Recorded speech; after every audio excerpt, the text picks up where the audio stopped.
There are two words we can hear loud and clear in the news every day. One is inflation, and the second one is recession. In a period where we see both high inflation and a potential for a recession, what should you do to be able to keep your wealth and even increase it? In this video, I will give you some tips based on your situation, whether you are in debt, whether you're starting to accumulate savings, or you already have sizable investments. And we want more than just talk, we also want action. So stay tuned for the last part of the video, which is about coaching and asking you questions which will make you decide what is the next step for you. My name is Greg Anjalbert. I'm a life and personal finance coach, and I'm here to help you live a life of purpose and increase your wealth. It's all about agency. It's about you being able to take your own choices, to live your life purpose, your life goals, your life. Let's talk first about inflation and recession cycles. If you're old enough, you might have seen most things in life and most cycles that tend to repeat, or you might actually not have seen all of them. There are some which are even older than any of us. We might believe we're living in a period of really high inflation, but if we look back, actually,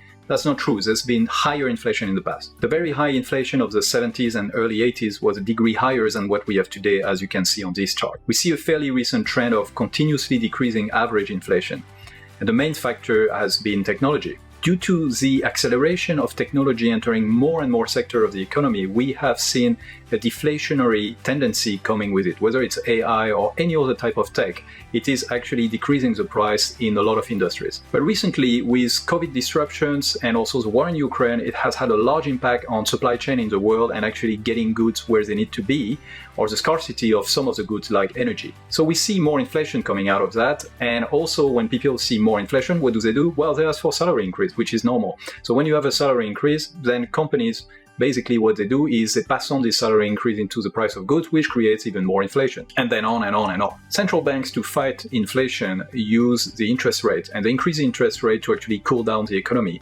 So that will result in the next, let's say, 18 to 24 months in most likely reducing inflation. So what we see right now is most probably transitory. Having said that, if there are further crises which are disrupting more some of the commodities, or the energies, or if we're looking at goods which cannot go where they need to be, then yes, we will still see high inflation. If you want to learn more about inflation and how to cope with it, check out this video here and here, where I explain inflation crisis of 2022. How about recession?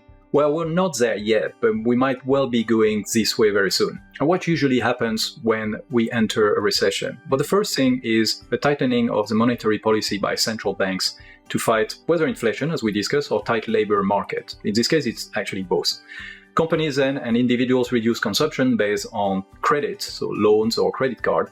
Some companies and individuals default as they cannot repay the rising interest rates, which leads to less consumption, which itself leads to less economic activity for companies, which leads to reducing employment. And reduced employment leads to reduced consumption. This could go on, but eventually the central banks reverse the rates hike, and so they start to reduce them, which is to help the economy to recover and have more people and companies borrowing.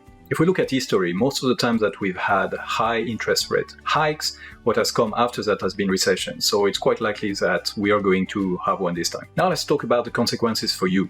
When we have inflation, everything is getting more expensive. Salaries will increase, but usually they drag compared to inflation. Debt is becoming more affordable to repay, if you have a fixed interest rate, that is. Inflation differs depending on what you spend on, so it might actually differently than people you know. If you do not own a petrol car, for instance, you would not see the same impact from increase in petrol prices. Commodities are one of the best assets in terms of performance during that time. Bonds also, but we are in historically very low prices, so don't expect too much. What about the consequences for the recession? Goods will remain more expensive. You might lose your job, creating hardship to keep up with what you normally spend. You might default on your debt due to high interest rates for the next year and more unemployment. You're more likely to save, as there is fear around you if you have a job and you can still save. And everyone tends to retreat from risky assets at the time, whether it's stocks, crypto, anything which is considered risky. Thank you for being here watching this video today, and you know what to do if you like the video. Also, do not forget to subscribe and put the notifications on if you want to hear more content like this.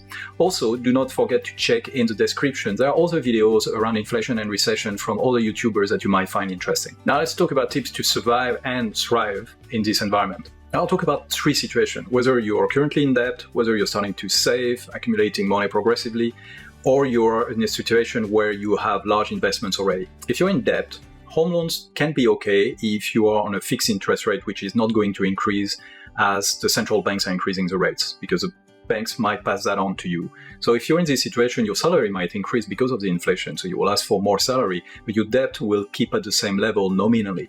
So that means that the more salary you're getting, your debt keeping at the same level, you're basically paying less debt as a percentage of your salary. If you have variable rates on your home loan, then it's important to negotiate them rapidly when they go up and also when they go down.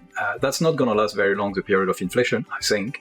So you should be able to see your rates go down again within 2 or 3 years. If you lose your job, and that might happen, then it's important to look at the insurance that you have for your home loan.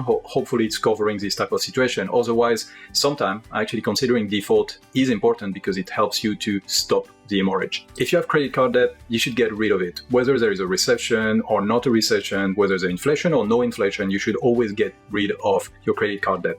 Why? Because whichever way you look at it, it's really outrageous rates, so they really hurt you to create wealth. And it's always good to reduce your spending. Right now, goods are going to increase in price. You might tell yourself, oh, I want to buy it right now before it's too expensive. But this might last a couple of years. So it's better that you reduce your cost spending right now and come back when the market has a low inflation. Remember, buy low. If you're in a period of accumulation of saving, and I'm assuming that you have a good job and that actually you do not think that you will lose it, well, you might lose it. So what's important is that you look at increasing the amount of money that you have to cover your monthly expenses. So if you've kept like a bit of a mattress of 3 months of running expenses as saving, just increase it to 6 months, maybe even 9 months, depending on how long you think it would take you to actually get a new job if you lose your current job. And again, it's always good to reduce your spending. At worst, what you can do with that is you can actually increase your investment. So having more cash in hand is the right time right now. And counterintuitively, as everybody is full of fear right now, it's actually a right time to sometimes invest in some assets. Some assets will have lost a lot of their value and you're accumulating money. So you're taking less risk in a way if you put some bets on risky assets at this point in time when everybody is afraid. And if you already have significant assets, what should you do? Well, the picture you see shows what typically happens with a cycle and what are favored assets depending on the stage in which we are.